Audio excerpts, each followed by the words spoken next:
You're listening to Faith, Stewardship, and Insurance, Protecting Texas Churches.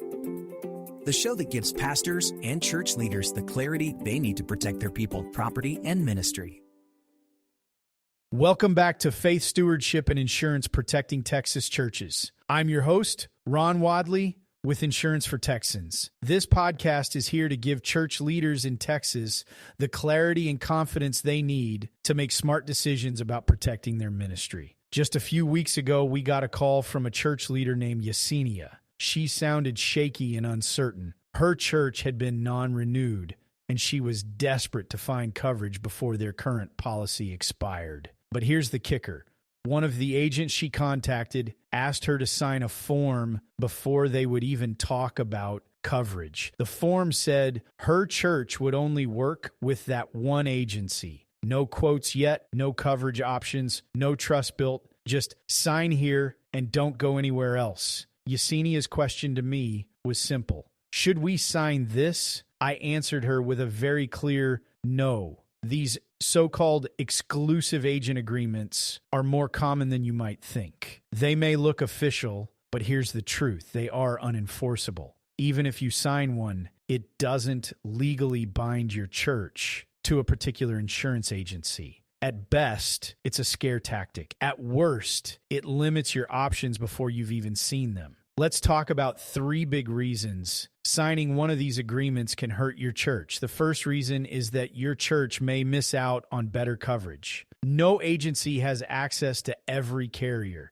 If you sign too early, you may never see better options that could protect your ministry more effectively or even save you money. A second reason why signing one of these agreements is a bad idea is that you lose negotiating power. When agents know they're competing, they work harder. They dig deeper and present your church with better and stronger options. Take that competition away too soon, and some agents will settle for good enough. A final reason to just say no to signing these agreements is that it puts their interests ahead of yours. If an agent asks for commitment before they've done the work, they're protecting themselves, not your church. A trustworthy advisor earns your trust with expertise, service, and results, not with a signature on a form. Now, to be fair, having multiple agents all submit your info at the same time can create confusion.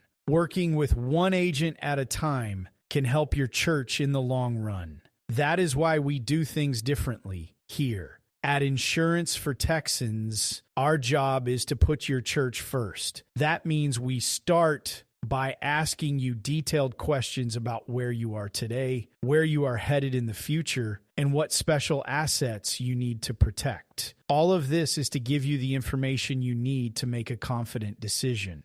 We explain the differences in coverage. We help you compare the pros and cons of each option, and we give you the freedom to choose without pressure or limitations. Here's the bottom line. Your church's insurance should be built on the same values as your ministry: trust, transparency, and doing what's right. If someone asks you to sign an exclusive agreement before they've earned your trust, it's a red flag.